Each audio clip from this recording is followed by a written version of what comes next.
ورجعنا لحضراتكم تاني للفقرة بقى اللي خدت إعجاب كتير على السوشيال ميديا لما قلنا إن إحنا هيبقى معانا فقرة عن التغذية كل شهر. معانا الدكتورة هبة زغلول، أخصائية التغذية. إزي حضرتك يا دكتور؟ ازي حضرتك؟ ايه برحب الاخبار؟ بحضرتك في برنامجك. شكرا شكرا. يعني نقدر نقول دكتور التغذية أو هيلث كوتش. بالظبط. إيه المسمى وإيه الحاجة اللي بتحبيها أكتر؟ والله انا بحب الاثنين، يعني بحس ان ده بيتوظف لما بيتوظف صح مع الشخص اللي محتاج ده بيكون بيجيب نتائج في فرق احسن بينهم؟ واحسن.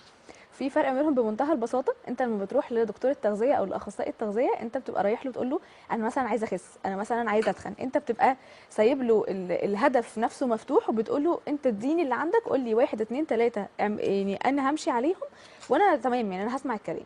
ولكن في ناس تانية بتبقى مش عايزه الالتزام ده، يعني ما بيبقاش عايز انك تقول له. هو بيجي لي يقول لي كده بصي يا دكتوره انا ماليش انا في ورقه الدايت، وماليش انك تقولي لي 1 2 3 اعمليهم، انا ما بعرفش اعمل ده، انا ما بعرفش اتحط تحت الضغط ده. فساعتها بتعامل بقى بالمايند سيت او بالعقليه بتاعه الهيلث كوتش، اللي هو ايه؟ هو انت بتجيلي انت اللي بتحدد الهدف بتاعك، انت اللي بتحدد سرعه يعني الخطوات اللي انت عايز تمشي بيها. والله بصي انا عايزه اخس، بس انا ما بتحطليش التزام، انا مش عايزه اخس 2 كيلو في الاسبوع مثلا، انا لو خسيت نص كيلو هبقى بالنسبه لي تمام. شوف انت هو بالنسبه يعني لي في فرق بينهم ده في فرق فعلا. ما بينهم. ده على حسب كل شخص والعقليه بتاعته بيفكر ازاي، وهيعرف يلتزم بايه. يعني في ناس ما بتستحملش الضغط ان انا اقول له 1 2 3 اعملهم، وفي ناس انا جاي لك انت قولي لي وانا هعمل. دكتور، التوقيت بتاع الاكل يفرق؟ اصل احنا بيتفرج علينا دايما لعيبه كوره رياضيين، فتوقيت الاكل ليهم بيفرق؟ بص احنا هنتكلم عن الرياضيين فدي هنعملها في حلقه لوحدها. اه. ولكن توقيت الاكل طبعا بيفرق جدا. يعني مثلا دايما بنقول على حسب برضو الهدف بتاعك، هل انت دلوقتي عايز تبني عضل ولا عايز تخسر دهون ولا عايز تعمل الاثنين، هل انت عايز تزود وزنك ولا عايز تقلل وزنك. فعشان كده توقيت الاكل بيفرق جدا. ودايما بنقول انه مش بس يعني ان الاكل وسعراته، لا احنا دايما بنقول انه توقيت الاكل، نوع الاكل، جوده الاكل، محتويات الاكل، طريقه طبخ الاكل، دي كلها حاجات بتفرق جدا على حسب الهدف اللي انت عايز تعمله. طب احنا دلوقتي احنا داخلين على العيد، وكعك وبسكوت ورنجة وحاجات من اللي قلبك بيحبها. هنقدر نتعامل معاهم ازاي بعد رمضان؟ بص هنا في نقطة مهمة جدا، لأن أصلا في العادي إحنا في رمضان كنا متسيستمين خلاص على فطار في وقت معين وسحور في وقت معين. فالسيستمة دي بالطبيعي عملت سيستمة لهرموناتنا. إحنا عندنا هرمونين أساسيين في جسمنا، هرمون الجوع وهرمون الشبع. فطبعا أنت لما بتكون مظبط لهم باترن أو لايف ستايل معين كده، أنت بتفطر في ميعاد وبتتسحر في ميعاد، فده بيعمل ما بينهم توازن. عشان كده إحنا في أول كام يوم في رمضان بنحس بجوع وفرهضة وإنه خمول بعد الأكل وكل الكلام ده، بس بعدين خلاص إحنا دلوقتي انا وانت وكلنا دلوقتي استسلمنا خلاص، ما حدش حاسس انه تعبان مع الصيام. طيب اول بقى ما بنيجي نكسر الصيام وبنبتدي بقى ناكل كحك والبسكوت، الحاجات الحلوه بتاعتنا دي، ايه اللي بيحصل؟ التوازن ما بين هرمونات الجوع والشبع بدا يختل، جسمك بدا تمام. يحصل له كده ايه؟ توتر وارتباك. فده هيعمل ايه؟ هيبتدي يديك اشارات اكتر ان انت جعان.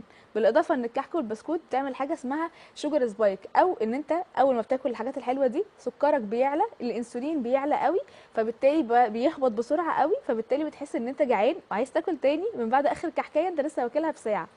فعشان كده دايما بنقول انه لازم لما هنخرج بقى من رمضان والتوازن اللي احنا كنا عاملينه في رمضان، لازم نخرج بالراحه، ما نخرجش على طبق الكحك ونص كيلو كحك اللي بيخلص على الفطار الصبح.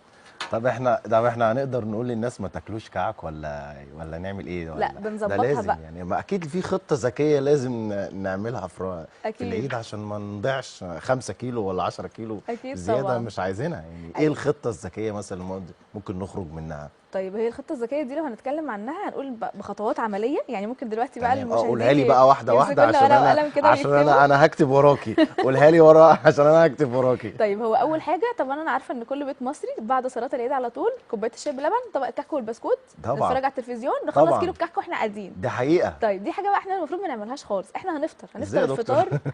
انا هقول لك احنا هناكل كحك وبسكوت، مش هنقدر نقول لحد ما ياكلش. انا نفس شخصيا باكل كحك وبسكوت. بس تمام. احنا هنعمل ايه؟ اول حاجه احنا لازم نفطر الاول. وجبه الفطار بتاعتنا دي تكون وجبه غنيه بالبروتين. مصادر جميل. البروتين كلنا عارفينها: بيض، زبادي، لبن، جبنه، فول. مم. لما هنفطر كده الوجبه بتاعتنا يكون فيها بروتين وفيها خضار، فيها الياف. ليه بقى؟ انا خلاص فطرت، فاول حاجه انا شبعت، فخلاص لما اجي اكل دلوقتي بقى الكحك والبسكوت انا اوريدي شبعان، فمش هاكل، مش هخلص الكيلو، هي واحده ولا اتنين وهلاقي نفسي شبعت. دي اول حاجه. تاني حاجه، لما باكل حاجه مسكره بعد وجبه انا كنت واكلاها، فده بيخلي امتصاص السكر اللي في الحاجه المسكره اللي انا اكلتها دلوقتي ده يكون ابطا ويكون اقل، فبالتالي هرمون الانسولين اللي اتكلمنا عنه من شويه مش هيعلى بسرعه قوي، بالتالي مش هيهبط بسرعه قوي، فمش هيديني احساس ان انا جعانه تاني، وعايز ياكل تاني. لان اوقات كتير احنا مجرد بس ان احنا كلنا حاجه حلوه فالسكر عالي نزل ساعه بالظبط كده نلاقي نفسنا عايزين ناكل تاني، فنلاقي نفسنا رايحين جايين كده على السفره كل شويه واحده كحكايه واحده بسكوت، على اخر اليوم ال2 كيلو خلص. طيب في ناس بتشتكي بتقول لك مثلا انا معدتي بتوسع بعد الموضوع ده، صح؟ دي ده فعلا حقيقي وبيحصل جدا فعلا يعني لنفس الموضوع ده؟ الاسباب. فعلا بتحس ان انت شهيتك انا مفتوحه. السؤال ده جايبه لك من على السوشيال ميديا لما احنا اعلنا ان حضرتك موجوده معانا. ايوه قالوا لي انا معدتي بتوسع، وصح يعني في ده فعلا؟ حقيقي، ده فعلا حقيقي. وبتحس لان زي ما اتكلمنا عن النقطه بتاعه توازن الهرمونات دي، انه بعد ما بندخل بقى على الكحك والبسكوت التوازن ده بيختل، فبالتالي هرمون الجوع بيعلى اكتر. بالاضافه لحاجه تانية، احنا في العيد وكلنا سهرانين وكلنا ما بننامش، فالنوم اصلا اللي مش مظبوط، النوم الغير منتظم والسهر لفترات طويله، دي من اكتر الحاجات اللي بتخلي هرمون الجوع يبقى اعلى وهرمون الشبع اقل، فتلاقي نفسك ليل ونهار كده انت جعان. فلو هندي يعني حاجه معينه او نصيحه مهمه جدا عشان نتغلب على موضوع الشهيه المفتوحه ده، هيبقى اول حاجه ان انا لازم اهتم بنسبه البروتين في كل وجبه من اللي انا باكلها.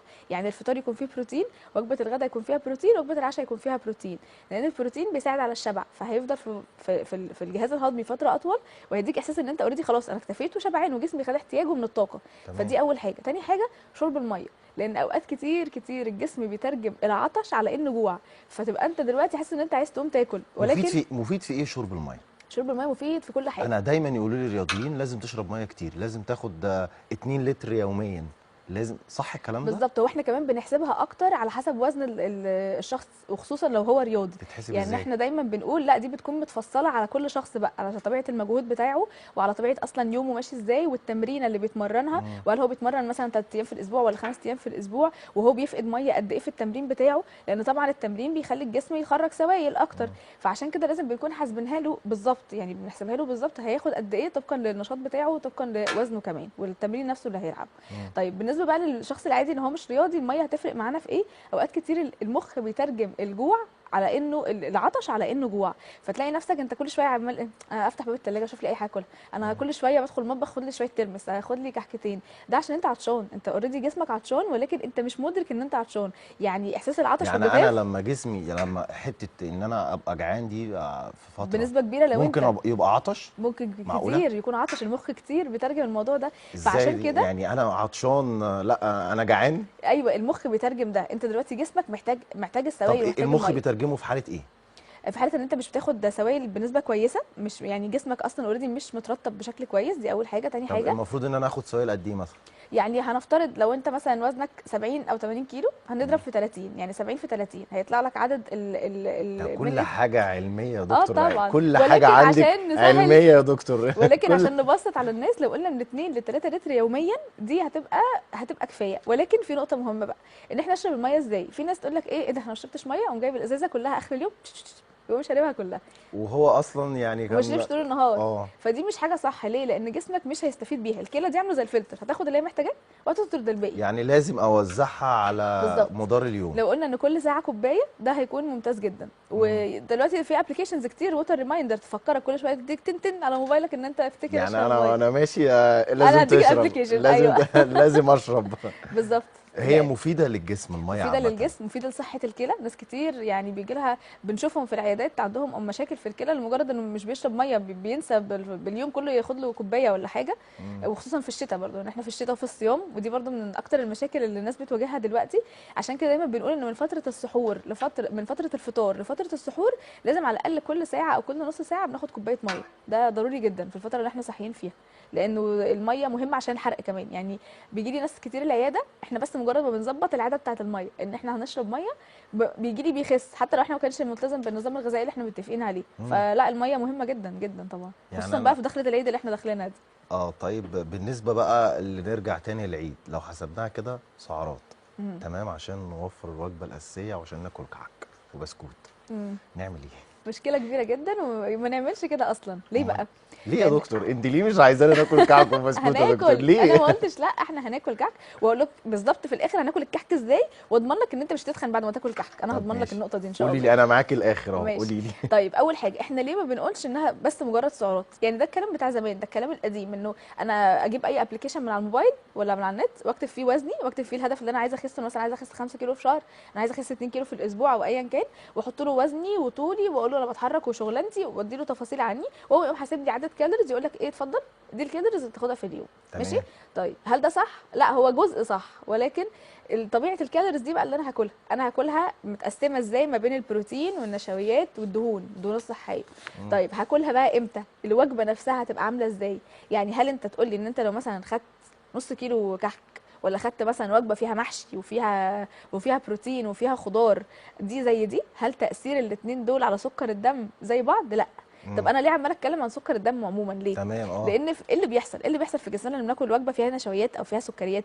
يعني الرز والمكرونه والكحك والبسكوت والحاجات دي، احنا لما بناكل الوجبه دي كده اللي بيحصل سكر الدم هيعلى، لان النشويات تتحول في الجسم لسكر جلوكوز. جميل. سكر الدم هيعلى. طيب وبعد سكر الدم هيعلى، هو لو عالي بسرعه قوي اذا بيعمل حاجه اسمها سبايك اللي اتكلمنا عنها، هينزل بسرعه قوي. طيب ولو نزل بسرعه قوي كمان ساعه ساعتين بالكتير، انا جعان، انا عايزه اروح اكل، وهو ده اللي بيحصل، فنروح ناكل تاني. بالاضافه ان طول ما هرمون الانسولين عالي في الجسم، هو هرمون بناء للدهون، هو هيعمل ايه؟ خزن دهون. فنلاقي الشخص جاي يقول لي ايه، على فكره انا مش باكل كتير بس بتخن، انا مش باكل كتير بس هو بقى طبيعه اكله، هو بالنسبه له الكتير ده حاسبها كميه او سعرات زي ما حضرتك بتقول. تمام. بس هو طبيعه الاكل هي اللي مأثره عليه، لان احنا دلوقتي مؤخرا بقيناش نحسبها بس مجرد سعرات، احنا بنحسبها جسمك، طاقتك، نشاطك، الهرمونات بتاعتك، توازن الهرمونات بتاعتك عامل ازاي، اللايف ستايل بتاع يومك. يعني هل لو انا مثلا شخص بيتحرك ورياضي وبنزل كل يوم الجيم، او عندي 3 4 ايام في الاسبوع بنزل فيهم الجيم، وكلت حاجات مسكره وكده، هل ده تاثيرها عليا نفس تاثير الشخص اللي قاعد على الكنبه اتفرج على التلفزيون بس طول الليل؟ لا طبعا. لا طبعا. دي اكيد. عشان كده بيقول دايما ان نوع الاكل، توقيت الاكل، طريقه طبخ الاكل، الثلاث حاجات دول اساسيين ومهمين جدا لو انا عندي اي هدف، سواء بقى انا عايزه اتخن، عايزه اخس، او بس عايزه احافظ على نظام طب صحي اضمن سريعا منه كده كويس. دكتور، تنصحي بايه للناس اللي بيشوفونا وخايفين من ان هم يتخنوا سريعا كده؟ طيب هندي ده كده كاننا بنقولها في روشته.